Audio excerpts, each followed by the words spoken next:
My dear sir, my dear uncle, ஏண்டா இந்த விஜய தொட்டோம்? ஏண்டா விஜய் கூட இருக்கிற அந்த மக்களை தொட்டோம்? நினைச்சு நினைச்சு நினைச்சு ஃபீல் பண்ண போறீங்க. இந்த விஜய் சும்மா எதையும் சொல்ல மாட்டான். ஒன்னு சொன்னா அதை செய்யாம விட மாட்டான். நம்ம ஆட்சிக்கு வந்தா, அது என்ன வந்தா, வருவோம். அது மக்களுக்கு நல்லாவே தெரியும். குறி வைத்தால் தவற மாட்டேன், தவறுமானால் குறியே வைக்க மாட்டேன். சும்மா பிளாஸ்ட் பிளாஸ்ட் தான். இன்னும் நாங்க விமர்சனம் செய்ய ஸ்டார்ட் பண்ணவே இல்லையே, இன்னும் நாங்க அடிக்க ஸ்டார்ட் பண்ணவே இல்லையே, அதுக்குள்ள அலர்னா எப்படி?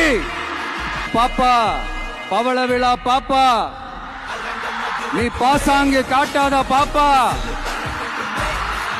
நீ நல்லவர்கள் போல் நடிப்பதை பார்த்து நாடே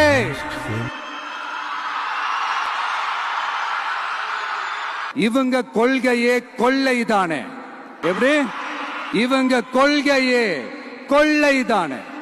இதெல்லாம் யாருக்கு சொல்றோம், எதுக்கு சொல்றோம்னு புரிய வேண்டியவங்களுக்கு புரிஞ்சா நல்லா இருக்கும். கான்பிடென்டா இருக்க மக்களே, நல்லதே நடக்கும். வெற்றி நிச்சயம். மீண்டும் சந்திக்கும் வரை நன்றி, வணக்கம்.